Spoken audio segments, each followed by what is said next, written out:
નમસ્કાર, હું માહિના સરસ્વતી સર્જરી ન્યૂઝમાં આપનું હાર્દિક સ્વાગત છે।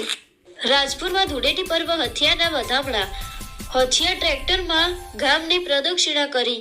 પાટણના રાજપુર ગામમાં ધૂળેટીના પર્વમાં બળદોની સંખ્યા ઓછી હોય શણગાર સજેલા ટ્રેક્ટરમાં હથિયારો કાઢવામાં આવ્યા હતા અને પરંપરાગત ગામ પ્રદક્ષિણામાં સમગ્ર ગામ ઉમટ્યું હતું। રાજપુર ગામમાં લેઉવા પાટીદારો ઠાકોરો સહિત 2500ની વસ્તી ધરાવતા ગામમાં 450 વર્ષ અગાઉ બ્રહ્માણી માતાના મંદિરની સ્થાપના કરાઈ હતી। ત્યારથી દર ધૂળેટીએ એકત્રિત થતા ગામ લોકો પરંપરાગત ધાર્મિક ઉત્સવ ઉજવતા હોય છે, જેમાં ધૂળેટીના દિવસે સવારે બહુચર માતાના મંદિરમાં ગામ લોકો ઉમટ્યા હતા, જ્યાં રાવણ દહનનો કાર્યક્રમ યોજાયો હતો।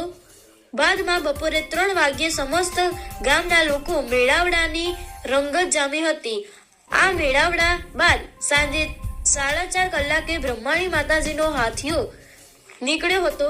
આ હાથીઓ છેલ્લા 440 વર્ષથી બળદની 4 જોડથી ગામમાં નીકળતો હતો અને ગામના નાના બાળકોને બેસાડી ગામની પ્રદક્ષિણા કરાતી હતી, પરંતુ સમય જતાં બળદની જગ્યા ટ્રેક્ટરે લીધી છે।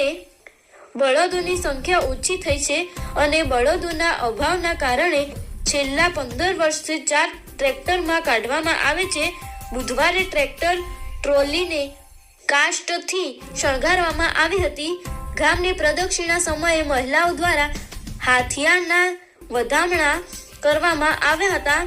મોઢેરાના નાયક બંધુઓએ ચાચર ચોકમાં ભૂંગળ વગાડીને માતાજીની રમઝટ જમાવી હતી।